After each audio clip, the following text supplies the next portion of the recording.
ಮಾತಿನ ಮಾಲೆಯ ನೇಯಲು ಬಂದಿರಿ ವಿಕಸನ ದ್ವಾರಕೆಗೆ. ಬೆಳಕಿನ ಕುಡಿಗಳ ಹಚ್ಚುವ ನಾವು ಎದೆಗುಡಿಯ ಒಳಗೆ. ಮಾತಿನ ಮಾಲೆಯ ನೇಯಲು ಬಂದಿರಿ ವಿಕಸನ ದ್ವಾರಕೆಗೆ. ಬೆಳಕಿನ ಕುಡಿಗಳ ಹಚ್ಚುವ ನಾವು ಎದೆಗುಡಿಯ ಒಳಗೆ. ಎದೆಗುಡಿಯ ಒಳಗೆ, ಎದೆಗುಡಿಯ ಒಳಗೆ. ಎರಡು ಬಂದರೆ ರಾಮರಾಜ್ಯದ ಪರಿಕಲ್ಪನೆಗಳು ನಮಗೆ ಸಾಧ್ಯ ಆಗ್ತವೆ. ಆ ಆಲೋಚನೆಯನ್ನು ಇಟ್ಟುಕೊಂಡು ರಾಮನ ನಡೆಯ ಕಡೆ ನಮ್ಮ ಮುನ್ನುಡಿ ಆಗಲಿ ಅಂತ ಆಶಿಸ್ತೇನೆ. ಡಾಕ್ಟರ್ ರಮಾನಂದ ಬನಾರಿ ಅವರು ಕೃಷ್ಣನ ಕುರಿತಾಗಿ ಸಾಕಷ್ಟು ಅಧ್ಯಯನವನ್ನು ಮಾಡಿದವರು, ಭಗವದ್ಗೀತೆಯ ವಿಚಾರವಾಗಿ ಕನ್ನಡದಲ್ಲಿ ಪುಸ್ತಕವನ್ನೆಲ್ಲ ಹೊರತಂದವರು. ನೀವು ನಿಮ್ಮ ಅಧ್ಯಯನದ ಹಿನ್ನೆಲೆಯಲ್ಲಿ ಹೇಳುವುದಾದರೆ ಕೃಷ್ಣನ ಈ ಅವತಾರದ ಕುರಿತಾಗಿ ನಮಗೆಲ್ಲರಿಗೂ ತುಂಬ ರೋಚಕವಾದ ಕಥೆಗಳನ್ನೆಲ್ಲ ನಾವು ಕೇಳಿದವರು. ಈ ಕಥೆ ನಮಗೆ ಕೊಡುವ ಸಂದೇಶ ಏನು, ಅವನ ಅವತಾರದ ರಹಸ್ಯ, ಏನದರ ಸ್ವಾರಸ್ಯ? ಇತರ ಅವತಾರಗಳಿಗಿಂತ ಅದನ್ನು ತುಂಬ ಭಿನ್ನವಾಗಿ ನಮಗೆ ಕಾಣ್ತದೆ. ಅವನು ಸೆರೆಮನೆಯಲ್ಲಿ ಹುಟ್ಟಿದ ಅಂತ ಕೇಳ್ತೇವೆ, ಆಮೇಲೆ ಹುಟ್ಟಿದಲ್ಲಿ ಅವನು ಇರಲಿಲ್ಲ, ಅಲ್ಲಿಂದ ಅವನನ್ನು ಇನ್ನೊಂದು ಕಡೆಗೆ ಕರೆದೊಯ್ದರು ಅಂತ ಕೇಳ್ತೇವೆ. ಏನು ಈ ಕಥೆಯ ಒಂದು ವಿಶೇಷತೆ ಏನು ಅಂತ ಒಂದು ಹೇಳ್ಬೋದಾ? ನಿಮ್ಮ ಪ್ರಶ್ನೆ ವಿಸ್ತಾರವಾಗಿ ಉತ್ತರಿಸಲ್ಪಡಬೇಕಾದ ಪ್ರಶ್ನೆ. ಆದರೆ ಸಂಗ್ರಹವಾಗಿ ನನ್ನ ಅಭಿಪ್ರಾಯಗಳನ್ನು ಅಥವಾ ನನ್ನಲ್ಲಿ ಹುಟ್ಟಿದಂತಹ ಸಂದೇಹಗಳನ್ನು ಕೂಡ ತಮ್ಮ ಮುಂದೆ ಅಭಿವ್ಯಕ್ತಿಗೊಳಿಸುವುದು ನನ್ನ ಉದ್ದೇಶ. ಸರಿ. ಈಗ ನೀವು ಕೃಷ್ಣನ ಅವತಾರದ ಬಗ್ಗೆ ಕೇಳಿದಿರಿ. ನನಗೆ ಅನಿಸುವುದು ಭಗವಂತನಿಗೆ 10 ಅವತಾರಗಳು ಅಂತ ಒಂದು ಕಲ್ಪನೆ, ಅನೇಕ ಅವತಾರಗಳು ಅನ್ನೋದು ಮತ್ತೊಂದು ಕಲ್ಪನೆ. ವೇದಗಳು ಅನಂತ ಅಂತ ಹೇಳ್ತಾರೆ, ಚತುರ್ವೇದ ಎನ್ನುವುದು ಪ್ರಚಲಿತವಾದಂತಹ ಒಂದು ವಿಷಯ. ಹಾಗೆಯೇ ಭಗವಂತನಿಗೆ 10 ಎಂಬ ನಿರ್ದಿಷ್ಟವಾದಂತಹ ಸಂಖ್ಯೆಯ ಅವತಾರಗಳನ್ನು ನಾವು ಪರಿಗಣಿಸಬೇಕಾಗಿ ಇಲ್ಲ. ಒಂದರ್ಥದಲ್ಲಿ ಪರಿಗಣಿಸಿದರೆ ವಿಶೇಷವೇನೂ ಇಲ್ಲ. ಸಂಭವಾಮಿ ಯುಗೇ ಯುಗಿ. ಅಂತಹ ಭಗವಂತ ಕೃಷ್ಣಾವತಾರ ಅದು 8ನೇ ಅವತಾರ ಅಲ್ವಾ? ಹೌದು. ಇಲ್ಲಿ ಒಂದೆರಡು ಸ್ವಾರಸ್ಯವನ್ನು ನಾವು ಪ್ರಾರಂಭದಲ್ಲಿಯೇ ತಿಳಿಬೇಕು. ಏನದು? ಕೃಷ್ಣನದ್ದು 8ನೇ ಅವತಾರ, 8ನೇಯ ದಿವಸ, ಅಷ್ಟಮಿ ದಿವಸ, 8ನೇಯ ಗರ್ಭ, ಅಷ್ಟಮ ಗರ್ಭ, ಎಲ್ಲವೂ 8 ಅಲ್ವಾ? 8ರ ನಂಟುಂಟು, 8ರ ಒಂದು ನಂಟುಂಟು. ಅಂತಹ ಕೃಷ್ಣ ಯಾವ ರೀತಿ ಅವತರಿಸಿ ಬಂದಿದ್ದಾನೆ ಅಂತ ಕೇಳಿದರೆ ಬಹಳ ಸ್ವಾರಸ್ಯ ಅಲ್ಲಿ ಉಂಟು. ಕೃಷ್ಣ ಹುಟ್ಟುವ ಕಾಲಕ್ಕೆ ವಸುದೇವ ದೇವಕಿಯರು ಕಾರಾಗೃಹದಲ್ಲಿದ್ದರು, ಸೆರೆಮನೆಯಲ್ಲಿ. ನೋಡಿ, ಅಂಧಕಾರಮಯವಾದಂತಹ ಒಂದು ವಿಶ್ವದ ಕಲ್ಪನೆ ಇದು. ಇಂತಹ ಒಂದು ಸನ್ನಿವೇಶದಲ್ಲಿ ಭಗವಂತನ ಅವತಾರ ಅನಿವಾರ್ಯವಾಗಿತ್ತು. ಮಹಾವಿಷ್ಣುವೇ ದೇವತೆಗಳಿಗೆ ಭರವಸೆಯನ್ನು ಕೊಟ್ಟು ಕಂಸವಧಾರ್ಥ ಅಲ್ವಾ, ನಾನು ಹುಟ್ಟಿ ಬರ್ತೇನೆ ಅಂತ ಒಂದು ಮಾತು ಹೇಳ್ತಾನೆ. ಆ ರೀತಿಯಲ್ಲಿ ಕೃಷ್ಣನ ಅವತಾರ ವಿಶೇಷ ಅಂತಂದ್ರೆ ಕೃಷ್ಣನದ್ದು ಪೂರ್ಣಾವತಾರ ಅಂತ ಒಂದು ಮಾತುಂಟು. ಅದು ಸರಿಯಾದ ಮಾತು. ಅವತಾರಗಳನ್ನು ನೀವು ನೋಡಿ, ಈಗ ಮತ್ಸ್ಯಾವತಾರ, ಕೂರ್ಮಾವತಾರ, ವರಾಹ ಅವತಾರ, ನರಸಿಂಹಾವತಾರ ಏನಾಗಿದೆ? ಅಲ್ಲೆಲ್ಲ ಪ್ರಾಣಿಗಳು ಅಲ್ಲ, ಅರ್ಧ ಪ್ರಾಣಿಗಳು ಎಂಬುದು ಒಂದು ಒಂದು ಇವಲ್ಯೂಷನ್, ವಿಕಾಸವಾದ, ಡಾರ್ವಿನ್ನನ ವಿಕಾಸವಾದ ಅಂತ ನಾವು ಏನನ್ನು ಹೇಳ್ತೇವೆ, ಆ ವಿಕಾಸವಾದವನ್ನು ನಮ್ಮ ಅವತಾರದ ಅನುಕ್ರಮಣಿಕೆಯಲ್ಲಿಯೂ ನಾವು ಕಾಣಬಹುದು. ಅದು ಸ್ವಾರಸ್ಯ ಅಂತ ನನಗನಿಸುವುದು. ಅಲ್ಲಿಂದ ನೋಡಿ, ಆಮೇಲೆ ವಾಮನನಾಗಿ ಬಂದ, ನರಸಿಂಹನಾಗಿ ಬಂದ, ವಾಮನನಾಗಿ ಬಂದ, ಆಮೇಲೆ ಪರಶುರಾಮನಾಗಿ ಬಂದ. ಆಮೇಲೆ ರಾಮನಾಗಿ ಬಂದ. ರಾಮನ ಚಿತ್ರಣವನ್ನು ನಿಮ್ಮ ಮುಂದೆ ಇಟ್ಟರು. ಈಗ ರಾಮನಿಗಿಂತಲೂ ನಂತರದ ಕಾಲ ಇದು. ಇಲ್ಲಿ ಕೃಷ್ಣ, ನೀವು ಹೇಳಿದಿರಲ್ಲ, ಕೃಷ್ಣ ನುಡಿದಂತೆ ನುಡಿ, ರಾಮ ನಡೆದಂತೆ ನಡೆ. ಹೌದು, ಯಾಕಂದ್ರೆ ಸತ್ಯಂ ವದ ಧರ್ಮಂಚರ. ಆದ್ರೆ ಯಥಾರ್ಥವಾಗಿ ಒಂದರಿಂದ ಇನ್ನೊಂದನ್ನು ಬೇರ್ಪಡಿಸುವುದಕ್ಕಾಗುವುದಿಲ್ಲ. ನಡೆ ನುಡಿ ಒಂದೇ. ಸತ್ಯವೂ ಧರ್ಮವು, ಧರ್ಮೋ ಹಿ ಪರಮೋ ಲೋಕೆ ಧರ್ಮೇ ಸತ್ಯಂ ಪ್ರತಿಷ್ಠಿತಂ ಅಲ್ವಾ? ಹಾಗಾಗಿ ನಾವು ನೋಡಿ, ತ್ರಿಕರಣ ಶುದ್ಧಿಯ ಬಗ್ಗೆ ನಾವು ಮಾತಾಡುವಾಗ ಅಲ್ಲಿ ಒಂದು ಸ್ವಾರಸ್ಯ ಉಂಟು. ಕಾಯೇನ ವಾಚ ಮನಸ, ಆ ಅನುಕ್ರಮಣಿಕೆಯನ್ನು ಗಮನಿಸಿ.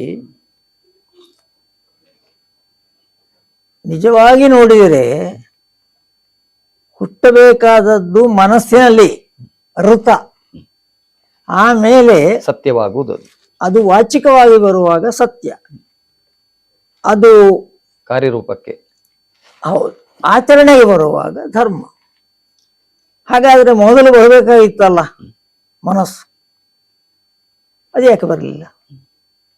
ಕಾಯೇನ ವಾಚ ಮನಸ್ಸು ಅಂತ ಯಾಕೆ ಹೇಳಿದರು ಅಂತ ನಿಮ್ಮಲ್ಲಿ ಹೇಳುದು ನಾನು.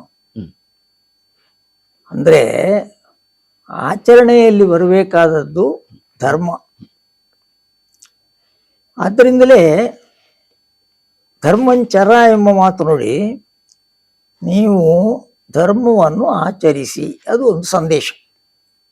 ಯಾಕಂದ್ರೆ ಧರ್ಮವನ್ನು ಆಚರಿಸುವುದು ಸುಲಭ, ಮಾತಾಡುವುದು ಕಷ್ಟ. ಈಗ ನೀವು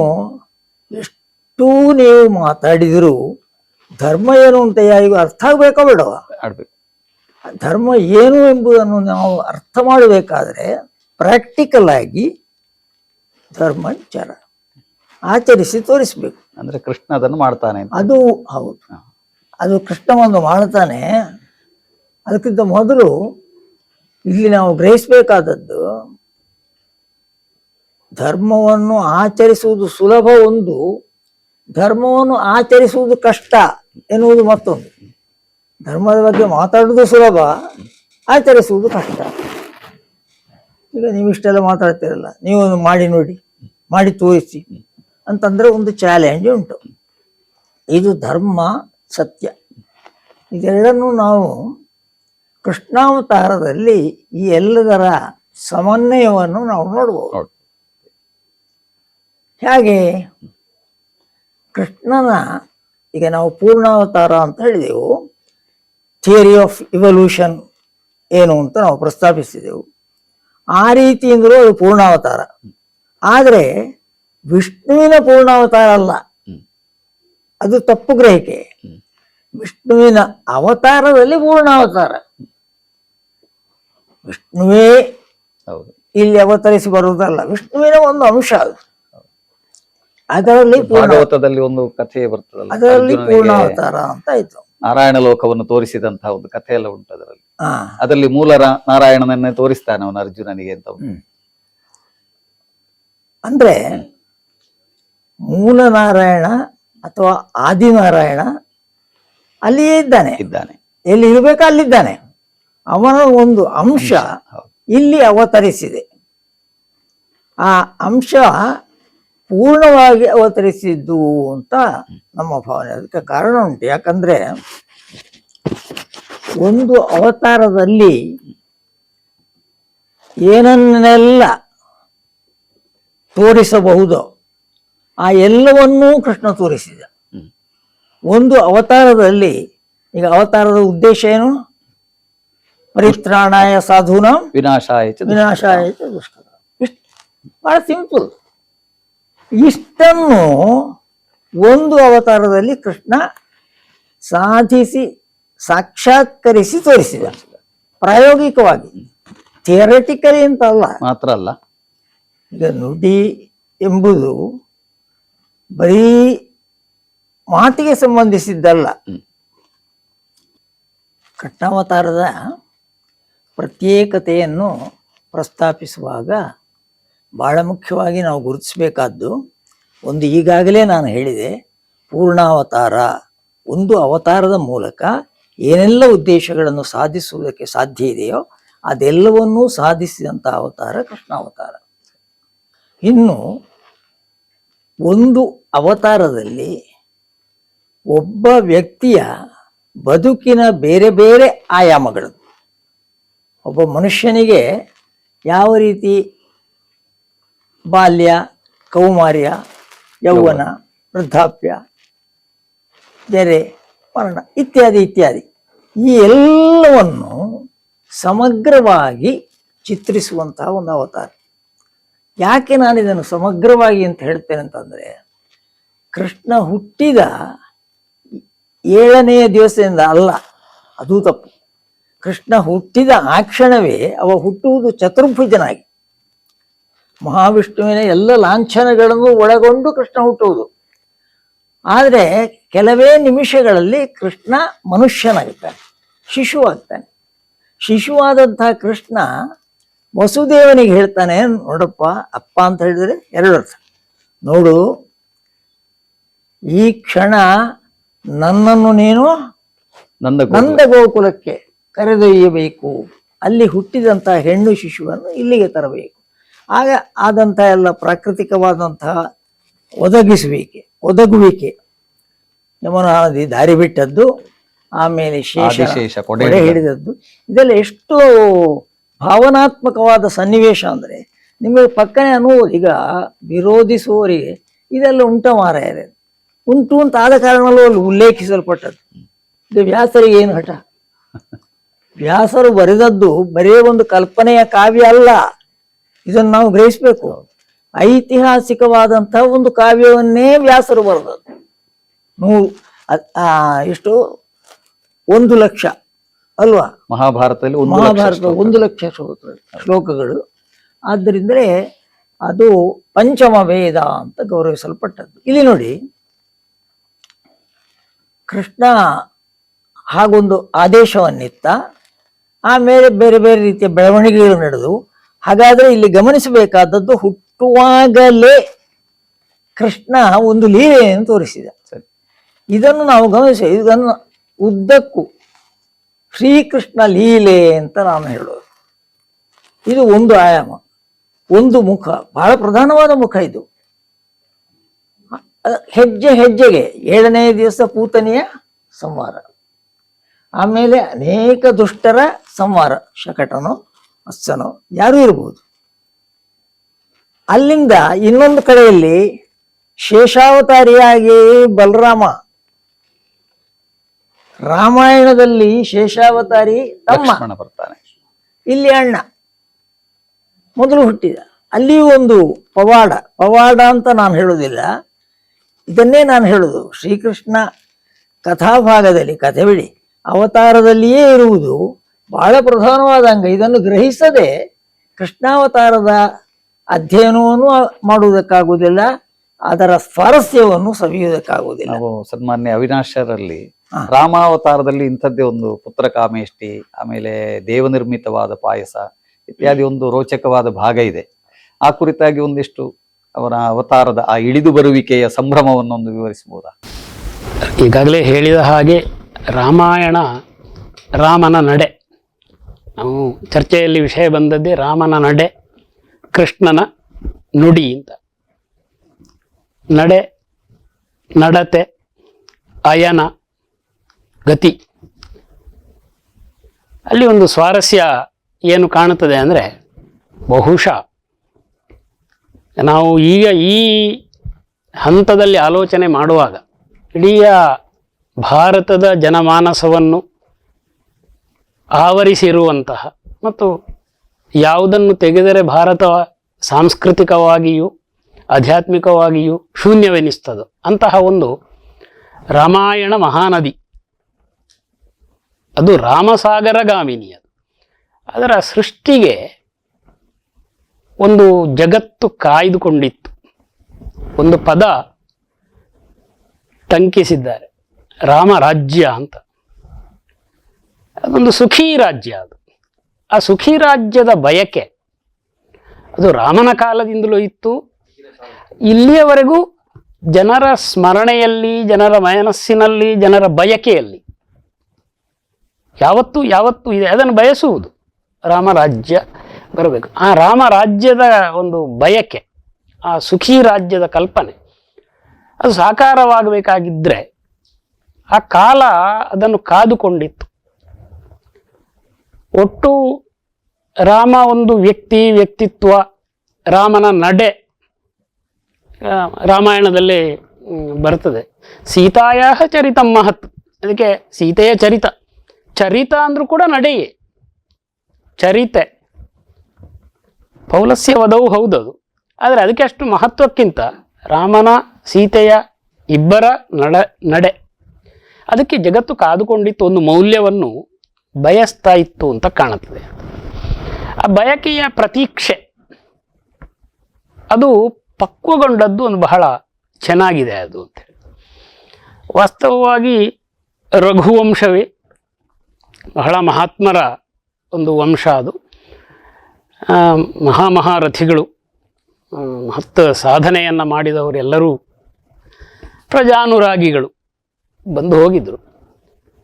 ದಶರಥ ಇವಳು ಮಗಳಿದ್ದಳು ಶಾಂತ ಅಂತೇಳಿ, ರೋಮಪಾದರಾಜನಿಗೆ ದತ್ತು ಕೊಟ್ಟ ಅಂತ. ದಶರಥನಿಗೆ 3 ಪತ್ನಿಯರಲ್ಲದೆ ಮತ್ತೆ 300 ಚಿಲ್ಲರೆ ಪತ್ನಿಯರಿದ್ದರು, ಮಗಳು ಇದ್ದಳು. ಹಾಗಿರುವಾಗ ಇದೊಂದು ಗಂಡು ಮಗುವಾಗಲಿಲ್ಲ. ತನ್ನ ರಾಜ್ಯವನ್ನ ಮುನ್ನಡೆಸುವಂತಹ ಅವನಿಗೆ ಪುತ್ರ ಕಾಮ, ಬಯಕೆ, ಯಾರಿಗೆ? ದಶರಥನಿಗೆ. ಆದರೆ ಲೋಕಕ್ಕೆ ರಾಮರಾಜ್ಯದ ಬಯಕೆ. ಇದೆಲ್ಲವೂ ಸೇರಿ ಯಾವ ರೀತಿಯಲ್ಲಿ ಬನಾರಿಯವರು ಹೇಳಿದಾಗೆ ಕೃಷ್ಣನ ಆಗಮನಕ್ಕಾಗಿ ಎಲ್ಲವೂ ಒಂದು ತೆರೆದುಕೊಂಡಿತು, ಹಾಗೆ ರಾಮನ ಮತ್ತು ರಾಮ ರಾಜ್ಯದ ವ್ಯವಸ್ಥೆಗೋಸ್ಕರ ಎಲ್ಲವೂ ಕಾಯ್ದುಕೊಂಡಿತ್ತು. ಒಂದು ಮೌಲ್ಯ, ಆ ಮೌಲ್ಯದ ಸ್ಥಾಪನೆ ಆಗಬೇಕು, ಅದಕ್ಕೋಸ್ಕರ ಕಾದುಕೊಂಡಿತ್ತ ಎನ್ನೋ ಹಾಗೆ ಇವನಿಗೆ ಒಂದು ಬಯಕೆ ಆಯಿತು. ವಾಸ್ತವವಾಗಿ ಹೇಳ್ತಾರೆ, ದಶರಥನಿಗೆ ಮಗ ಜನಿಸ್ತಾನೆ ಅಂತ ಅವನಿಗೆ ಒಂದು ಶಾಪವಶದಿಂದ, ಶಾಪವೇ ವರವಾದ ಹಾಗೆ ಅವನಿಗೆ ಒಂದು ಗೊತ್ತಿತ್ತದು, ಪುತ್ರ ಶೋಕದಿಂದ ನೀನು ಸಾಯಬೇಕು ಅಂತ ಒಂದು ಆ ಎಚ್ಚರಿಕೆಯೂ ಇತ್ತು ಅವನಿಗೆ. ಆದರೆ ಅದಕ್ಕೆ ಒಂದು ನಿಮಿತ್ತ ಒದಗಿ ಬರಬೇಕು. ಹಾಗಾಗಿ ಈ ಶಾಂತೆಯ ಪತಿ ಋಷ್ಯಶೃಂಗ ಮಹಾಮುನಿಯನ್ನು ಬರೆಸ್ತಾನೆ. ಬರೆಸಿ ಪುತ್ರಕಾಮೇಷ್ಠಿಯನ್ನು ಮಾಡ್ತಾನೆ, ಒಂದು ಯಾಗ. ಅದರ ಫಲ ಏನು ಅಂದರೆ ಸತ್ಪುತ್ರರ ಪ್ರಾಪ್ತಿ ಅಂತ. ಕೊನೆಯ ಹಂತದಲ್ಲಿ ಯಜ್ಞಪುರುಷ ಅವನು ಪಾಯಸವನ್ನು ಹಿಡಿದುಕೊಂಡು ಬರ್ತಾನೆ. ದೇವನಿರ್ಮಿತಂ ಅಂತ, ಅದು ಬಹಳ ಚೆನ್ನಾಗಿರುವಂಥ ಪದ. ಅದು ದೇವನಿರ್ಮಿತಂ ಅಂತ ಎಷ್ಟು ಚೆನ್ನಾಗಿದೆ ಆ ಪದ ನೋಡಿ. ಅದು ಈ ಪಾಯಸ ಮನುಷ್ಯರು ಮಾಡಿದ್ದಲ್ಲ ಅದು ಅಂತ. ಯಜ್ಞದ ಮುಖಾಂತರ ಉತ್ಪತ್ತಿಯಾದ ಈ ಪಯಸ್ಸಿನಿಂದ, ಹಾಲಿನಿಂದ. ಅದು ಹಾಲು ಯಾವಾಗಲೂ ಹಾಲು ಕೊಟ್ಟು ಯಾವುದನ್ನಾದರೂ ನಾವು ಒಳ್ಳೆಯದನ್ನು ಸೂಚನೆ ಮಾಡುವಂಥದ್ದು. ಅಂತಹ ಪಾಯಸ ದಶರಥನ ಕೈಗೆ ಒಪ್ಪಿಸ್ತಾನೆ. ದಶರಥನಿಗೆ 3 ಪತ್ನಿಯರು. ಕೌಸಲ್ಯೆ ಹಿರಿಯವಳು, ಕೈಕೇಯಿ ಕಿರಿಯವಳು, ಸುಮಿತ್ರೆ. ಈ ಕಿರಿಯದರಲ್ಲಿ ಸ್ವಲ್ಪ ಬೇರೆ ಬೇರೆ ಕಾವ್ಯಗಳಲ್ಲಿ ಜಿಜ್ಞಾಸೆ ಇದೆ. ಯಾರೋ ವಾಲ್ಮೀಕಿಯೇ ತೂಕಡಿಸಿದ್ದಾನೋ ಎನ್ನುವುದು ಕೂಡ ಇದೆ. ಅದು ನಮಗೆ ಅಗತ್ಯ ಇಲ್ಲ. ಅಂತೂ 3 ಪತ್ನಿಯರು, ದಶರಥನ ಪತ್ನಿಯರಿಗೆ ಇವನು ಪಾಯಸವನ್ನು ಕೊಡಬೇಕು. ಅರ್ಧ ಭಾಗವನ್ನು ಕೌಸಲ್ಯಗೆ ಕೊಡ್ತಾನೆ ಅಂತ ಉಲ್ಲೇಖ. ತದರ್ಧಂ, ಮತ್ತೆ ಅರ್ಧ ಉಳಿಯಿತು. ಅದರಲ್ಲಿ ಕಾಲು ಭಾಗವನ್ನು ಸುಮಿತ್ರೆಗೆ ಕೊಡ್ತಾನೆ ಅಂತ. ಅರ್ಧವನ್ನು ಅರ್ಧ ಮಾಡಿ ಸುಮಿತ್ರೆಗೆ ಕೊಡ್ತಾನೆ ಅಂತ. ಮತ್ತೆ ಕಾಲು ಭಾಗವನ್ನು ಕೈಕೇಯಿಗೆ ಕೊಡಬೇಕಾಗಿತ್ತು. ಆಗ ಅವನು ಅನುಚಿಂತ್ಯ ಅಂತ ಒಂದು ಬಹಳ ಚೆನ್ನಾಗಿರೋ ಪದ. ಮತ್ತೊಮ್ಮೆ ಒಂದು ಯಾವ ಕಾರಣಕ್ಕೆ ಅವನಿಗೆ ಆ ಮನಸ್ಸಿಗೆ ಆ ರೀತಿ ಹೊಳೆಯಿತು ಆ ಸಂದರ್ಭದಲ್ಲಿ ಅಂತ ಗೊತ್ತಿಲ್ಲ. ಮತ್ತೆ ಅದರಲ್ಲಿ ಅರ್ಧ ಭಾಗ ಮಾಡಿ 1/8 ಮತ್ತೆ ಸುಮಿತ್ರೆಗೆ ಕೊಡ್ತಾನೆ. ಅರ್ಧ ಕಾಲು. ಹೌದು, ಕಾಲಿನ ಅರ್ಧ ಭಾಗ ಅಂದ್ರೆ 1/8 ಒಂದಾಯ್ತು, ಕೈಕೆಗೆ ಸಿಕ್ಕಿದ್ದು. ಹಾಗಾಗಿ ಇಲ್ಲಿ 8 ಮತ್ತು ಕಾಲು ಭಾಗ ಸುಮಿತ್ರೆಗೆ 2 ಬೇರೆ ಬೇರೆ ಹಂತಗಳಲ್ಲಿ ಸಿಕ್ಕಿತ್ತು ಅಂತ. ಹಾಗಾಗಿ ಈ ಪುತ್ರೋತ್ಪತ್ತಿಯ ವಿಚಾರದಲ್ಲಿಯೂ ಕೂಡ ರಾಮನು ಹಿರಿಯವ. ಕೌಸಲ್ಯಗೆ ಪಾಯಸದ ಫಲವಾಗಿ ವರದಿಂದ ಜನಿಸಿದ ರಾಮ ಶ್ರೀರಾಮಚಂದ್ರ, ರಘುಕುಲ ಲಲಾಮ, ಎಲ್ಲರ ಕಣ್ಣಿಗೂ ಕೂಡ ಅಭಿರಾಮ ಅಂತ ಚೆನ್ನಾಗಿರುವ ಪದ, ಅಭಿರಾಮ. ಅವನು ಭುವನಾಭಿರಾಮ, ಅವ ಜನಿಸ್ತಾನೆ. ಹಾಗೆಯೇ ಕೌಸಲ್ಯಗೆ ಭರತ, ಕೌಸಲ್ಯಗೆ ರಾಮ, ಕೈಕೇಯಿಗೆ ಭರತ, ಹಾಗೆ ಸುಮಿತ್ರೆಗೆ ಲಕ್ಷ್ಮಣ ಮತ್ತು ಶತ್ರುಘ್ನರು ಜನಿಸ್ತಾರೆ. ಇದರಲ್ಲಿ ಸ್ವಾರಸ್ಯ ಏನು ಅಂದರೆ, ರಾಮನ ಅನುವರ್ತಿಯಾಗಿ ಲಕ್ಷ್ಮಣ ನಿಲ್ಲುತ್ತಾನೆ, ಭರತನ ಜೊತೆಗೆ ಶತ್ರುಘ್ನ ಯಾವಾಗಲೂ ಸಂವಾದಿಯಾಗಿರ್ತಾನೆ. ಈಗಾಗಲೇ ಹೇಳಿದ ಹಾಗೆ ಲಕ್ಷ್ಮಣ ಶೇಷಾವತಾರಿ ಅಂತ ನಾವು ಆ ಒಂದು ಪೌರಾಣಿಕವಾದ ಅಥವಾ ಆಧ್ಯಾತ್ಮಿಕವಾದ ಒಂದು ಲೆಕ್ಕವನ್ನು ಹಾಕಿಕೊಂಡ್ರೆ ಸದಾ ರಾಮನ ಜೊತೆಗೆ, ಪುರುಷೋತ್ತಮನ ಜೊತೆಗೆ ಶೇಷಾವತಾರಿ ಲಕ್ಷ್ಮಣ ಇರ್ತಾನೆ. ಇದು ಕೊನೆಯವರೆಗೂ ಲಕ್ಷ್ಮಣ ರಾಮನ ಅನುಗಾಮಿಯಾಗಿಯೇ ಇರ್ತಾನೆ, ಎಲ್ಲ ಕಡೆಯೂ ಅವನ ಜೊತೆಗೆ ಹೋಗ್ತಾನೆ, ಎಲ್ಲ ಕಾರ್ಯದಲ್ಲಿಯೂ ಅವನಿಗೆ ಸಹಕಾರಿಯಾಗಿರ್ತಾನೆ. ಭರತ ಮತ್ತು ಶತ್ರುಘ್ನರು ಜೊತೆಯಾಗಿ ಇರುತ್ತಾರೆ ಅಂತ. ಇದು ಲೋಕಕ್ಕೆ ಆ ಕಾಲದ ಒಂದು ಅಭಿಪ್ಸೆ ಇತ್ತು, ಒಂದು ಇಚ್ಛೆ ಇತ್ತು. ಅದರ ಫಲವಾಗಿ ಇವರು ಹುಟ್ಟಿ ಬಂದರು. ಪುತ್ರಕಾಮ ಎನ್ನುವುದು ದಶರಥನಿಗಲ್ಲ ಅನ್ನುವುದೇ ಬಿಂದು ಅಲ್ಲಿ. ಪುತ್ರಕಾಮ ಅನ್ನುವುದು ಆ ಕಾಲದ ಒಂದು ಎಲ್ಲ ಜನರ, ಸಮಾಜದ ಮತ್ತು ಪಂಡಿತರ ಎಲ್ಲರ ಒಂದು ವಾಂಛೆಯಾಗಿತ್ತು. ಜಗಶಕ್ತಿ ತಾಂ ಯುಗಶಕ್ತಿ ಅಲ್ತೆ ಅಂತ ಬಹಳ ಚೆನ್ನಾಗಿರುವ ಮಾತದು. ಆ ಯುಗದ ಶಕ್ತಿಯಾಗಿ ಅವನು ಅವತರಿಸ್ತಾನೆ. ಇನ್ನೊಂದು ಅಂಶ ಅಂದ್ರೆ ದೇವತೆಗಳೇ ಮುಂದೆ ಬಂದು ದಶರಥನಿಗೆ ಮಕ್ಕಳಾಗಲಿ ಅಂತ ಈ ಪಾಯಸವನ್ನು ತಂದು ಕೊಡ್ತಾರೆ ಎನ್ನುವ ಕಲ್ಪನೆ ಬಹಳ ಅದ್ಭುತವಾಗಿರುವಂತ. ಕೇವಲ ಮನುಷ್ಯರೇ ಯೋಚಿಸಿದ್ದಲ್ಲ, ದೇವತೆಗಳು ಲೋಕಪಾಲಕರು ಯೋಚಿಸಿದ್ದಾರೆ. ಹಾಗಾಗಿ ರಾಮನಿಗೆ ಲೀಲಾ ಮಾನುಷ ವಿಗ್ರಹ ಅಂತ, ಅವನು ಮಾನುಷ ವಿಗ್ರಹ. ಹೌದು, ಭಗವಂತನ ಲೀಲೆ ಇದೆ ಅಂತ ಆಸ್ತಿಕರು ನಂಬುವಂತದ್ದು, ಉಳಿದವರಿಗೆ ಅವನೊಂದು ಮೌನ. ಅವತಾರ ಎನ್ನುವುದು ಮೇಲಿಂದ ಕೆಳಕ್ಕೆ ಇಳಿದು ಬರುವುದು ಅಂತ ಹೇಳ್ತಾರೆ. ಅವತರಣ ಸಂಸ್ಕೃತ ಪದ. ಈ ತಾಯಿ ಅಳುತ್ತಿರುವ ಮಗುವನ್ನೆತ್ತಿಕೊಳ್ಳಿಕ್ಕೆ ತಾನು ಉದ್ದ ಇರ್ತಾಳೆ, ಎತ್ತರ ಇರ್ತಾಳೆ, ಮಗು ಎಳೆಯುವುದಾಗಿ ನೆಲದಲ್ಲಿ ಮಲಗಿಕೊಂಡಿರ್ತದೆ, ಕೈ ತೋಳನ್ನು ಎತ್ತುತ್ತದೆ, ಅದು ಎತ್ತಿ ತಾಯಿಯನ್ನು ಕೂಗಿ ಕರೀತದೆ. ಆಗ ಈ ಎತ್ತರದ ತಾಯಿ ಈ ಎಳೆಯ ಮಗುವನ್ನು ಎತ್ತಿಕೊಳ್ಳುವುದಕ್ಕಿಂತ ಬಾಗಿ ಕೆಳಕ್ಕೆ ಬಾಗಿ ಅವಳನ್ನು ಆ ಮಗುವನ್ನು ಎತ್ತಿಕೊಡ್ತಾಳೆ. ಇದು ಭಗವಂತನ ಕುರಿತಾಗಿ ನಾವು ಮಾಡಿಕೊಂಡ ಒಂದು ಕಲ್ಪನೆ ಮತ್ತು ನಮ್ಮ ಭಾವನೆ. ಕಲ್ಪನೆ ಎನ್ನುವುದಕ್ಕೆ ನಮ್ಮ ಭಾವನೆ ಅಂತ ಹೇಳೋದು ಹೆಚ್ಚು ಸೊಗಸು. ನಮ್ಮಲ್ಲಿ ಈ ರಾಮ ಕೃಷ್ಣ ಈ ಅವತಾರಗಳ ಬಗ್ಗೆ, ಇತರ ಅವತಾರಗಳ ಕುರಿತು ಕೂಡ ಅನೇಕ ವಿಷಯಗಳು ಇಲ್ಲಿ ಬಂತು, ಬೇರೆ ಬೇರೆ ರೀತಿಯ ಅವತಾರಗಳು ಅಂತ. ನಮಗೆ ಅತ್ಯಂತ ಹೆಚ್ಚು ಪ್ರಿಯವಾಗಿರುವ 2 ಅವತಾರಗಳು ಅಂದ್ರೆ ರಾಮ ಮತ್ತು ಕೃಷ್ಣ. ಅವರ ಕುರಿತಾದ ಕಥೆಗಳು ಕೂಡ ತುಂಬಾ ಇದೆ ಮತ್ತು ತುಂಬಾ ಆಯಾಮಗಳು ಇದಕ್ಕೆ ಸಿಕ್ಕಿದೆ. ಡಾಕ್ಟರ್ ಶೀರ್ಷಕುಮಾರ್ ಅವರಾಗ ಪ್ರಸ್ತಾಪ ಮಾಡಿದರು, ರಾಮಾಯಣ ಎನ್ನುವುದು ಶತಕೋಟಿ ಉಂಟು ಅಂತ ಹೇಳ್ತಾರೆ. ಶತಕೋಟಿ ಉಂಟು ರಾಮಾಯಣದ ಬಗ್ಗೆ. ರಾಮಾಯಣದ ಒಳಗೆ ಬ್ರಹ್ಮ ಉಪದೇಶ ಮಾಡಿದ ರಾಮಾಯಣ ಶತಕೋಟಿ ಪ್ರವಿಸ್ತರಂ ಅಂತ ಹೇಳ್ತಾರೆ. ಅದನ್ನು ನಾರದ ಸಂಗ್ರಹ ಮಾಡಿ ವಾಲ್ಮೀಕಿಗೆ ಹೇಳಿದ ಅಂತ ಹೇಳ್ತಾರೆ. ನಾರದರಿಂದ ಉಪದಿಷ್ಟವಾದ ಕಥೆಯನ್ನು ಕೇಳಿಕೊಂಡು ವಾಲ್ಮೀಕಿಯವರು ಕಾವ್ಯ ರೂಪದಲ್ಲಿ ಅದನ್ನು ಹೇಳಿದರು ಅಂತ 24,000 ಶ್ಲೋಕಗಳಿಂದ ರಚನೆ ಮಾಡಿದರು ಅಂತ ಹೇಳ್ತಾರೆ. ಹೀಗೆ ವಾಲ್ಮೀಕಿ ಎನ್ನುವ ಗಿರಿಯಲ್ಲಿ ಹುಟ್ಟಿದಂತಹ ಈ ಒಂದು ರಾಮಾಯಣವೆನ್ನುವ ಮಹಾನದಿ ನಿಜವಾಗಿ ಭಾರತೀಯರಿಗೆ ಮಾತ್ರ, ಇಡೀ ಜಗತ್ತಿಗೆ, ನಾವೀಗ ವರ್ತಮಾನ ಕಾಲದಲ್ಲಿ ಇದನ್ನು ಕಾಣ್ತಾ ಇದ್ದೇವೆ, ಹೇಗೆ ಇಡೀ ಜಗತ್ತು ಈ ರಾಮನ ವ್ಯಕ್ತಿತ್ವದ ಕುರಿತಾಗಿ ಹಂಬಲಿಸ್ತದೆ. ರಾಮ ಬೇಕು, ರಾಮ ರಾಜ್ಯ ಬೇಕು, ರಾಮನ ವ್ಯಕ್ತಿತ್ವ ನಮಗೆ ಆದರ್ಶವಾಗಿರಬೇಕು ಎನ್ನುವುದನ್ನು ಹೇಳ್ತದೆ. ಇದು ಅವತಾರದ ಕುರಿತಾಗಿ ನಮ್ಮಲ್ಲಿರುವಂತಹ ಒಂದು ಒಳ್ಳೆಯ ರಸಭರಿತವಾದ ಕಲ್ಪನೆ.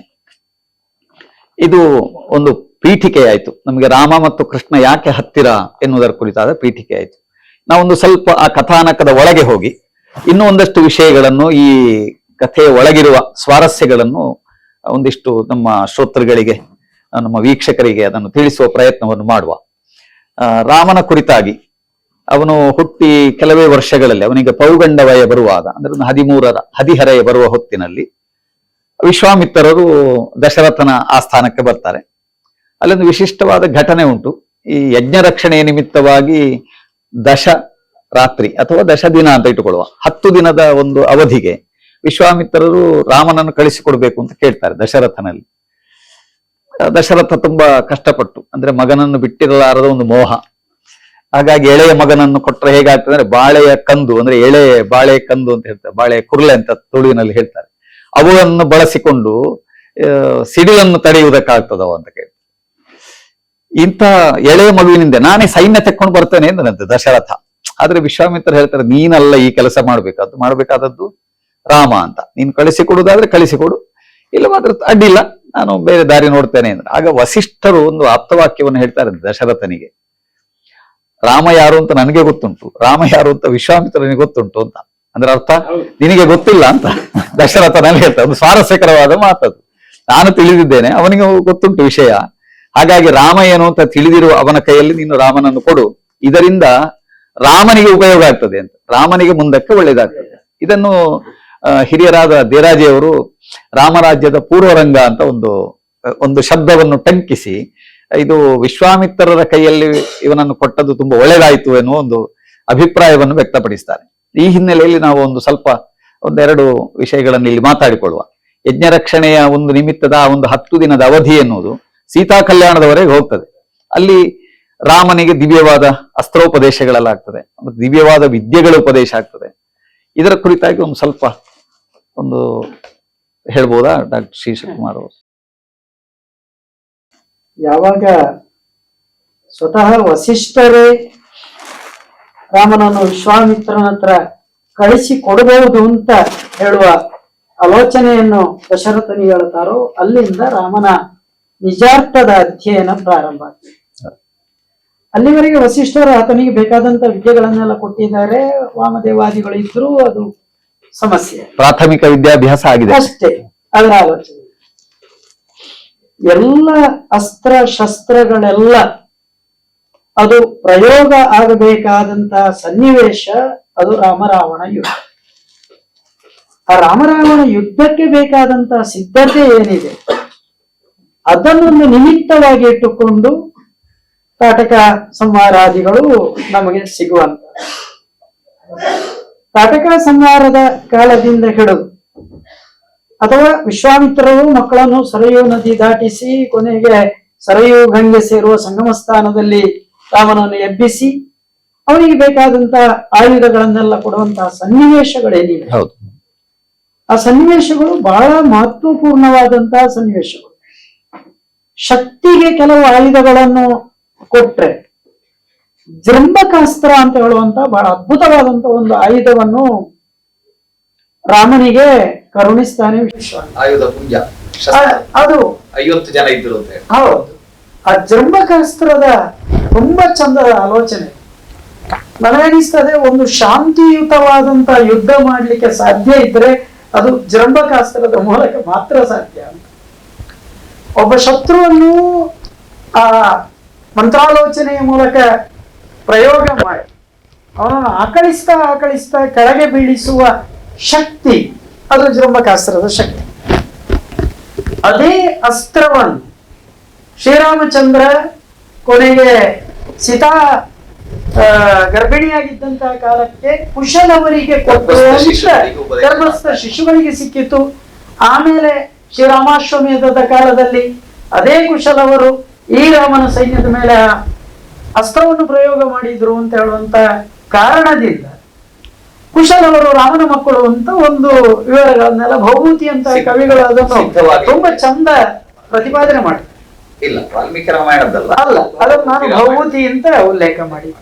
ಅಂದ್ರೆ ನಮಗೆ ರಾಮಾಯಣ ಪ್ರೇರಣೆಯಿಂದ ಆಗುವಂತ ಆಲೋಚನೆಗಳಲ್ಲಿ. ಅದಲ್ಲದೆ ಮುಂದಿನ ಪ್ರತಿ ಹಂತದಲ್ಲೂ ಕೂಡ ಈಗ ವಿಶ್ವಾಮಿತ್ರ ಅಂತ ಗುರು ಇದ್ದದ್ರಿಂದ ಮಾತ್ರ ಅಲ್ಲಿ ಶಿವಧನಸ್ಸಿನಂತಹ ಧನಸ್ಸು ರಾಮನಿಗೆ ನೋಡ್ಲಿಕ್ಕಾಯ್ತು, ರಾಮನಿಗೆ ಛೇದನ ಮಾಡ್ಲಿಕ್ಕಾಯ್ತು. ಅದರ ನಂತರದಲ್ಲಿ ಪರಶುರಾಮರೊಂದಿಗೆ ಮಾತುಕತೆ ಆದಾಗಲೂ ಕೂಡ ಪರಶುರಾಮರು ರಾಮನಿಗೆ ಕೊಡುವುದು ಮಹಾ ದಿವ್ಯಾಸ್ತ್ರಗಳನ್ನು.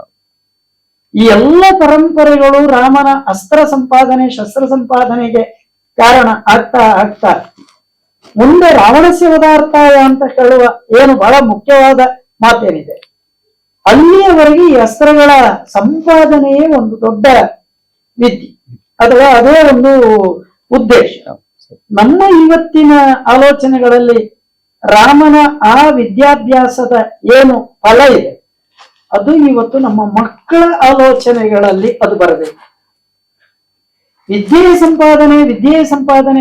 ಸಂಪಾದನೆಯೇ ಮೂಲ ಉದ್ದೇಶವಾಗಿ ಆದ್ರೆ ಮಾತ್ರ ಮುಂದೆ ಅದು ಬದುಕಾಗ್ತದೆ, ಅದು ಜೀವನವಾಗ್ತದೆ ಅಂತ ರಾಮನಿಗೆ ವಿಶ್ವಾಮಿತ್ರರು ಇಷ್ಟೆಲ್ಲ ಜಾಗೃತೆಯಿಂದ ಆತನಿಗೆ ಶಸ್ತ್ರಾದಿಗಳನ್ನು ಸಂಪಾದನೆ ಕೊಡುವ ಕೆಲಸ ಮಾಡಿದರು. ಅಲ್ಲೊಂದು ಈ ಅಸ್ತ್ರವನ್ನು ವಿಶ್ವಾಮಿತ್ರರು ಕೊಟ್ಟ ಮೇಲೆ ಅಥವಾ ಕೊಟ್ಟಂತಹ ವಿಶ್ವಾಮಿತ್ರರು ರಾಮನಲ್ಲಿ ತಾಟಕಿ ಎನ್ನುವಂತ ಒಬ್ಬಳು ಸ್ತ್ರೀಯನ್ನು ವಧೆ ಮಾಡುವ ಸಂದರ್ಭದಲ್ಲಿ ಇದೇ ಒಂದು ಅಸ್ತ್ರವನ್ನು ಪ್ರಯೋಗ ಮಾಡಿ ಸ್ತ್ರೀ ವಧೆಯನ್ನು ಮಾಡುವಂತ ಹೇಳಿದ್ರಲ್ಲ, ಅದು ರಾಮ ಮತ್ತು ವಿಶ್ವಾಮಿತ್ರ ನಡುವೆ ಒಂದು ಸಣ್ಣ ಚರ್ಚೆ ಆಯಿತು ಅಂತ ನಾವು ರಾಮಾಯಣದಲ್ಲಿ ಓದ್ತೇವೆ. ಆ ಬಗ್ಗೆ ಒಂದು ದಿಗ್ದರ್ಶನ ಮಾಡ್ಬೋದಾ? ವಾಸ್ತವವಾಗಿ ವಿಶ್ವಾಮಿತ್ರರು ಶ್ರೀರಾಮಚಂದ್ರನನ್ನು ಮತ್ತು ಲಕ್ಷ್ಮಣನನ್ನು ಕರೆದೊಯ್ದದ್ದೇ ಯಜ್ಞ ರಕ್ಷಣೆಗಾಗಿ. ಯಜ್ಞ ರಕ್ಷಣೆ ಅನ್ನುವಂಥದ್ದು ಕ್ಷತ್ರಿಯನ ಒಂದು ಮೂಲಭೂತ ಕರ್ತವ್ಯಗಳಲ್ಲಿ ಒಂದು. ಧರ್ಮ ರಾಜ್ಯದಲ್ಲಿ ನೆಲೆಯಾಗಿರಬೇಕಾಗಿದ್ದರೆ, ಧಾರ್ಮಿಕವಾದ ಆಚರಣೆಗಳು ನಡೀಬೇಕಾಗಿದ್ದರೆ ಅದರ ರಕ್ಷಣೆಯನ್ನು ಮಾಡುವವರು ಕ್ಷತ್ರಿಯರು. ಆದ್ದರಿಂದ ಮೊದಲನೆಯದಾಗಿ ರಾಮ ಹರೆಯದವ, 16ರ ಹರೆಯದವ. ಅದಕ್ಕೆ ಬೇರೆ ಬೇರೆ ವಾದಗಳಿದ್ದಾವೆ. ಏನಿದ್ರೂ ಕೂಡ ಅಂತೂ ಆ ಸಣ್ಣ ಪ್ರಾಯದ ಬಾಲಕರನ್ನು ಕರೆದುಕೊಂಡು ಹೋಗಿ ಯಜ್ಞ ರಕ್ಷಣೆಗೆ ಹೋಗುವಾಗ ಅಲ್ಲಿ ತಾಟಕಾವನ ಅನ್ನುವಂಥ ಒಂದು ಪ್ರದೇಶ, ಮಲದ ಮತ್ತು ಕರುಷ, ಅಲ್ಲಿ ಇಂದ್ರನ ಅಲ್ಲಿ ಅಲ್ಲಿ ಕಳೆದು ಹೋಯಿತು ಅಂತ. ಹಾಗೆ ಆ ಜನಾರಣ್ಯವಾಗಿದ್ದು ನಿರ್ಜನಾರಣ್ಯವಾಯಿತು ಅಂತ ಹೇಳ್ತಾರೆ. ಅಂದರೆ ತಾಟಕೆ ಮತ್ತು ಅವಳ ಮಕ್ಕಳ ಈ ಸಹವಾಸದಿಂದ ಅಲ್ಲಿ ಒಂದು ನಾವು ಗಮನಿಸಬೇಕಾದ್ದು ಏನು ಅಂದರೆ, ಈ ತಾಟಕೆ ಮತ್ತು ಮಾರೀಚ ಸುಬಾಹು ಇದು ಕೂಡ ನೇರವಾಗಿ ಕೊನೆಗೆ ಈ ರಾವಣನ ಒಂದು ಬದಿಯಿಂದ ರಾವಣನಿಗೆ ಸಂಬಂಧಪಟ್ಟಂಥ ವಿಷಯಗಳೇ ಆಗಿರುತ್ತದೆ ಅಂತೇಳಿ. ಈ ರಾಮಾಯಣದ ಕಾವ್ಯದುದ್ದಕ್ಕೂ ಇಂಥ ಅಲ್ಲಿ ಕೆಲವು ಬಿಂದುಗಳನ್ನು ನಾವು ಕಾಣುತ್ತೇವೆ. ಇವಳು ತಾಪಸರಿಗೆಲ್ಲ ತೊಂದರೆಯನ್ನು ಕೊಡ್ತಾಳೆ, ಮಕ್ಕಳು ಎಲ್ಲ ಸೇರಿಕೊಂಡು ಉಪದ್ರವಗಳನ್ನು ಮಾಡ್ತಾರೆ, ಯಜ್ಞ ನಡೆಯುವುದಿಲ್ಲ. ಯಜ್ಞ ನಡೆಯದೇ ಇದ್ದರೆ ಏನಾಗ್ತದೆ ಅನ್ನುವುದು ಸನಾತನವಾದ ಪರಂಪರೆಯಲ್ಲಿ ನಮಗೆ ಗೊತ್ತಿದೆ. ಯಜ್ಞವೇ ಬಹಳ ಮುಖ್ಯವಾದದ್ದು. ಅದು ದೇವತೆಗಳನ್ನು ತೃಪ್ತಿಗೊಳಿಸ್ತದೆ, ತನ್ಮೂಲಕವಾಗಿ ರಾಜ್ಯವನ್ನು ಸಮೃದ್ಧಿ ಮಾಡುತ್ತೆ. ಈ ಎರಡೂ ನಮಗೆ ಲೌಕಿಕವಾದದ್ದು, ಆಧ್ಯಾತ್ಮಿಕ ಎಲ್ಲ ಅಪೇಕ್ಷೆಗಳು ಈಡೇರಬೇಕಾದ್ರೆ ಯಜ್ಞ ನಡಿಬೇಕು. ಇಲ್ಲಿ ಇವಳು ಬಿಡುವುದಿಲ್ಲ. ಈ ಸಂದರ್ಭದಲ್ಲಿ ಏನು ಮಾಡಬೇಕು, ಇದು ಪರಸ್ಪರ ಚರ್ಚೆ ಆಗ್ತದೆ. ಯಾಕೆಂದರೆ ಮೊದಲನೆಯದಾಗಿ ಇವನು ಶಸ್ತ್ರಪ್ರಯೋಗ ಮಾಡಬೇಕಾದದ್ದು ಸ್ತ್ರೀಯ ಮೇಲೆ. ಸ್ತ್ರೀ ಯಾವ ಕಾರಣಕ್ಕೂ ವದಾರ್ಹಳಲ್ಲ ಅನ್ನುವಂಥದ್ದು ಶಾಸ್ತ್ರ ಮಾತು ಅಂತಾರೆ. ಸ್ತ್ರೀ ಹತ್ಯೆ ಒಂದು ಅಂಥೇಳಿ ಸ್ತ್ರೀ ವಧೆಯನ್ನು ಮಾಡಬಾರದು. ಆದರೆ ಈ ಪರಸ್ಪರ ಧರ್ಮ ಜಿಜ್ಞಾಸೆಯಲ್ಲಿ ಏನು ಬಂದು ನಿಲ್ತದೆ ಅಂದರೆ, ಒಂದು ಬಹಳ ಚೆನ್ನಾದ ಮಾತು ಬರ್ತದೆ. ಅದು ಸಮರ್ಥನೆಗೋಸ್ಕರ ಸಮರ್ಥನೆ ಅನ್ನುವುದು ಒಂದು ಮಾತಿದೆ. ಆದರೆ ಜಗತ್ತಿನಲ್ಲಿರುವುದು ಒಳ್ಳೆಯದು ಮತ್ತು ಕೆಟ್ಟದ್ದು ಅಂತ, ಅದು ಸಾಪೇಕ್ಷ. ಆದರೆ ಧರ್ಮ ಮತ್ತು ಅಧರ್ಮ ಅಂತ ನಾವು ಅದನ್ನು ಇಟ್ಟುಕೊಂಡಾಗ ಒಳ್ಳೆಯವರನ್ನು ರಕ್ಷಿಸಬೇಕು, ಕೆಟ್ಟವರನ್ನು ಶಿಕ್ಷಿಸಬೇಕು. ರಾಜನ ಕೆಲಸ ದಂಡನೆ. ಒಬ್ಬ ವ್ಯಕ್ತಿ ಉಳಿದರೆ ಸಾವಿರಾರು ಜನರ ಮರಣಕ್ಕೆ ಸಜ್ಜನರ ಮರಣಕ್ಕೆ ಕಾರಣವಾಗ್ತಾನೆ ಅಂತಾದರೆ ಅಲ್ಲಿ ಲಿಂಗ ತಾರತಮ್ಯ ಬೇಡ ಅಂತ ಅನ್ನುವುದು ಒಂದು ಧಾರ್ಮಿಕವಾದ ಮಾತು ಅಂತ ಶಾಸ್ತ್ರ ಒಂದು ಹೇಳ್ತದೆ. ಅದು ಯಾಕೆ ಹೇಳ್ತದೆ ಅಂದರೆ, ಸಹಜವಾಗಿ ಸ್ತ್ರೀಯರು ರಕ್ಷಣೀಯರು ಮತ್ತು ಸ್ತ್ರೀ ಅನ್ನುವಂಥದ್ದು ಅದು ಪುರುಷನಿಗಿಂತ ವಿಭಿನ್ನವಾದಂತಹ ಒಂದು ಕಾರ್ಯಕ್ಷಮತೆ ಮತ್ತು ಜವಾಬ್ದಾರಿಗಳನ್ನು ಹೊತ್ತಿರುವಂಥದ್ದಾದ್ದರಿಂದ ಸ್ತ್ರೀಯ ಬಗ್ಗೆ ವಿಶೇಷವಾದ ಕಾನೂನುಗಳಾಗಲಿ ಶಾಸ್ತ್ರಗಳು ಹೇಳಿದ್ದಾವೆ. ಹಾಗಾಗಿ ಸ್ತ್ರೀಗೆ ಆ ಮೌಲ್ಯ ಇದೆ, ಆ ರಕ್ಷಣೆ ಮಾಡಬೇಕು. ಆದರೆ ಇಂತಹ ಕೆಟ್ಟ ಸ್ತ್ರೀಯನ್ನು, ತಾಟಕಿಯನ್ನು ಉಳಿಸಿದರೆ ಸಾವಿರಾರು ಜನ ಸಜ್ಜನರ ನಾಶಕ್ಕೆ ಅವಳು ಕಾರಣ ಆಗ್ತಾಳೆ. ಅಲ್ಲಿ ನೀನು ನೋಡಬೇಕಾದದ್ದು ಒಳ್ಳೆಯದು ಯಾವುದು, ಕೆಟ್ಟದನ್ನು ನಿರ್ದಾಕ್ಷಿಣ್ಯವಾಗಿ ದಂಡನೆ ಮಾಡಬೇಕು ಅಂತ. ರಾಮನಲ್ಲಿ ಒಂದು ಗುಣ ನಾವು ಗಮನಿಸಬೇಕು, ನಮಗೆ ಬೇಕಾದ್ದು ಕೂಡ ಅದು. ಒಂದು ಏನು ಅಂದರೆ ಗುರು ಹಿರಿಯರಿಗೆ ಕೊಡುವ ಗೌರವ, ಗುರುವಿನ ಮಾತಿಗೆ ಬೆಲೆ, ಆದರೆ ಅದರ ಒಳಗೆ ಒಂದು ಎಚ್ಚರ, ಒಂದು ವಿಚಾರ್ಯ, ಒಂದು ವಿಮರ್ಶೆ. ತನಗೆ ತಿಳಿದ ವಿಷಯಗಳನ್ನು ಪ್ರಶ್ನಿಸದೆ ಅವನು ಒಪ್ಪಿಕೊಳ್ಳುವುದಿಲ್ಲ. ಆದರೆ ಒಂದು ಬಾರಿ ಗುರು ಹೇಳಿದ್ದನ್ನು ಒಪ್ಪಿಕೊಂಡ್ಲ ಅಂತ ಆದರೆ ಮತ್ತೆ ಅದರಲ್ಲಿ ಎರಡು ಮಾತಿಲ್ಲ, ಅದನ್ನು ನಿರ್ವಾಹ ಮಾಡಿಯೇ ಸಿದ್ಧ. ಹಾಗಾಗಿ ಲಕ್ಷ್ಮಣನಿಗೆ ಹೇಳ್ತಾನೆ, ಇವಳು ವಧಾರ್ಹಳು, ತೆಗಿಬೇಕು. ಇದು ಸ್ತ್ರೀ ವಧೆ ಅಲ್ಲ, ಇದು ಕೆಟ್ಟದರ ವಧೆ. ಇದು ಆಗಬೇಕಾದ್ದು, ಇದರಿಂದ ಸಾವಿರಾರು ಸಜ್ಜನರಿಗೆ ಒಳ್ಳೆದಾಗ್ತದೆ. ವಿಶ್ವಾಮಿತ್ರರು ಪೂರ್ವ ಇತಿಹಾಸವನ್ನು ಕೂಡ ಪ್ರಸ್ತಾಪ ಮಾಡಿ, ಹೌದು, ವಿಷ್ಣು ಖ್ಯಾತಿಯನ್ನು ಕೊಂದ ಘಟನೆ, ಇಂದ್ರ ಮಂಥರೆಯನ್ನು ಕೊಂದ ಘಟನೆ, ಇಂಥದೆಲ್ಲ ರಾಮಾಯಣದ ಈ ಮಂಥರೆ ಅಲ್ಲ, ಇನ್ನೊಬ್ಬಳು ಇಂಥ ಉದಾಹರಣೆಯನ್ನು ಹೇಳಿ ಆಮೇಲೆ ಗುರುವಿನ ಆಜ್ಞೆ ಇದನ್ನು ಪಾಲಿಸು ಅಂತ ಹೇಳ್ತಾನೆ. ಹಾಗಾಗಿ ರಾಮನಿಗೆ ಅದರ ದೋಷಗಳೇನೂ ಇಲ್ಲ, ಅದು ಅವನು ಮಾಡಬೇಕಾದ ಕೆಲಸ ಮಾಡಿ. ಕೃಷ್ಣನ ಬಗ್ಗೆ ಬಂದ್ರೆ, ಕೃಷ್ಣ ಪೂತನಿಯನ್ನು ಎಳವೆಯಲ್ಲೇ ಕೊಲ್ತಾನೆ ಅಂತ. ಅದು ಕೂಡ ತಾಯಿಯ ಹಾಗೆ ಸ್ತನ್ಯವನ್ನು ಉಣ್ಣಿಸ್ಲಿಕ್ಕೆ ಆ ರೂಪದಲ್ಲಿ ಬಂದ ಪೂತನಿಯನ್ನು, ಅಂದ್ರೆ ಪ್ರಚ್ಛನ್ನವಾಗಿ ಬಂದ ಒಬ್ಬಳು ರಕ್ಕಸಿಯನ್ನು ಅವನು ಸ್ತನ್ಯವನ್ನು ಹೀರುತ್ತಲೇ ಅವಳ ಪ್ರಾಣವನ್ನು ಹೀರ್ತಾನೆ ಅಂತ ಬರ್ತದೆ. ಇನ್ನೊಂದು ಕಡೆ ಸ್ತ್ರೀಯರಿಗೆ ಏನಾದ್ರೂ ಕಷ್ಟ ಬಂತು ಅಂತಾದ್ರೆ ಕೃಷ್ಣ ತನ್ನನ್ನು ತಾನು ತೆತ್ತುಕೊಳ್ಳುವಷ್ಟು ತ್ಯಾಗಶೀಲನಾಗಿ ಕಾಣಿಸ್ತಾನೆ. ಇದು ಈ ಕೃಷ್ಣನ ಒಂದು ವಿಷಯವನ್ನಿದೆ. ಈ ಸ್ತ್ರೀಯರ ಕುರಿತಾಗಿ ಕೃಷ್ಣನಿಗಿದ್ದಂತಹ ಒಂದು ಭಾವನೆ, ಅದರ ಕುರಿತಾಗಿ ಒಂದು ಎರಡು ಮಾತು ಹೇಳ್ಬೋದಲ್ಲ ಡಾಕ್ಟರ್?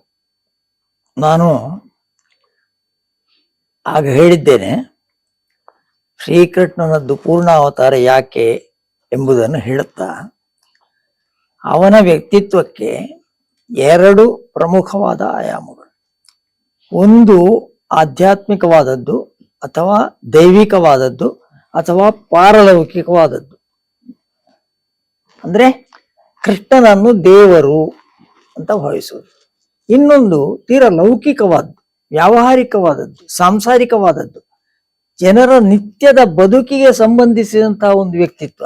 ಈ ಎರಡು ಮೇಲ್ನೋಟಕ್ಕೆ ಪರಸ್ಪರ ವಿರೋಧ ಅಂತ ಕಾಣಬಹುದು, ಆದರೆ ಇವುಗಳನ್ನು ಸಮತೋಲನದಲ್ಲಿ ಸಮನ್ವಯಿಸಿ ಸಾದರಪಡಿಸಿದ್ದು ಕೃಷ್ಣನ ಒಂದು ವಿಶೇಷ. ಈಗ ನೋಡಿ, ನೀವು ಕೇಳಿದ್ರಿ ಸ್ತ್ರೀ ವಧೆ ಅಲ್ವಾ? ಒಂದೇ ಮಾತಿನಲ್ಲಿ ಉತ್ತರ. ವಿಶ್ವಾಮಿತ್ರರೇ ಹೇಳಿದ್ದಾರೆ, ಪ್ರಜಾರಕ್ಷಣೆ ಅದು ಬಹಳ ಮುಖ್ಯವಾದ ಕರ್ತವ್ಯ.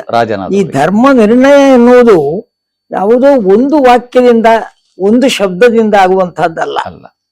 ಅದು ಅನೇಕ ಬಾರಿ ನಾವು ಅದನ್ನು ಆ ಅಭಿಪ್ರಾಯವನ್ನು ಪುಷ್ಟೀಕರಿಸ್ತಾ ಮಾತಾಡಿದ್ದೇವೆ. ಧರ್ಮಕ್ಕೆ ಬೇರೆ ಬೇರೆ ಮುಖಗಳಿವೆ.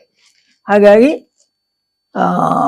ಸತ್ಯವ ನುಡಿದು ಕೆಟ್ಟವರುಂಟು ಅಂತ ಹೇಳ್ತಾರೆ.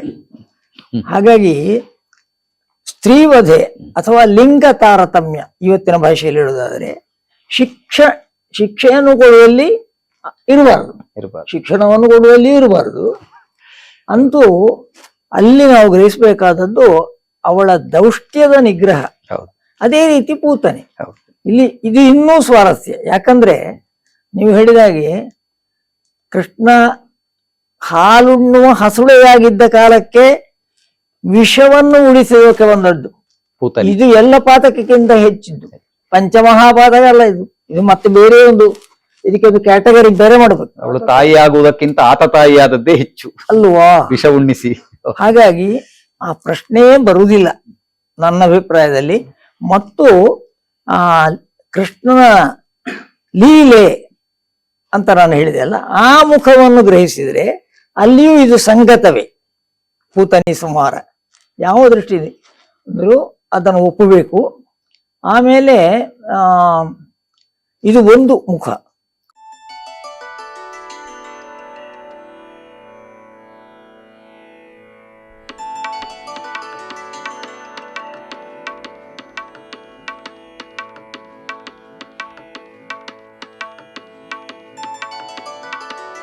ಮಾತಿನ ಮಾಲೆಯ ನೇಯಲು ಬಂದಿರಿ ವಿಕಸನ ದ್ವಾರಕೆಗೆ, ಬೆಳಕಿನ ಕುಡಿಗಳ ಹಚ್ಚುವ ನಾವು ಎದೆಗುಡಿಯ ಒಳಗೆ. ಮಾತಿನ ಮಾಲೆಯ ನೇಯಲು ಬಂದಿರಿ ವಿಕಸನ ದ್ವಾರಕೆಗೆ, ಬೆಳಕಿನ ಕುಡಿಗಳ ಹಚ್ಚುವ ನಾವು ಎದೆಗುಡಿಯ ಒಳಗೆ, ಎದೆಗುಡಿಯ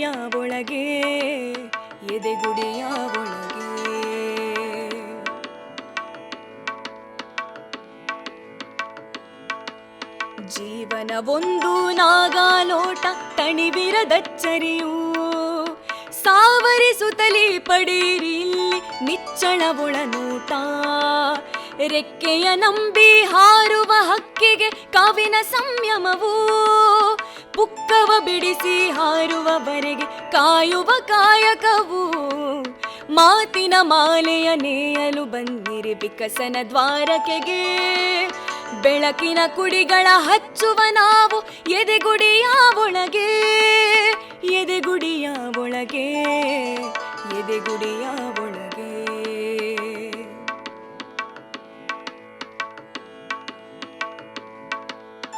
ಇದುವೇ ಇದುವೇ ವಿಕಸನದ ಸಾರ್ಥಕದ ಪಥವು, ಜೀವನ ಸಾರವಾರಸುತ್ತ ಸಾಗುವ ಭಾರತದ ಪಥವು.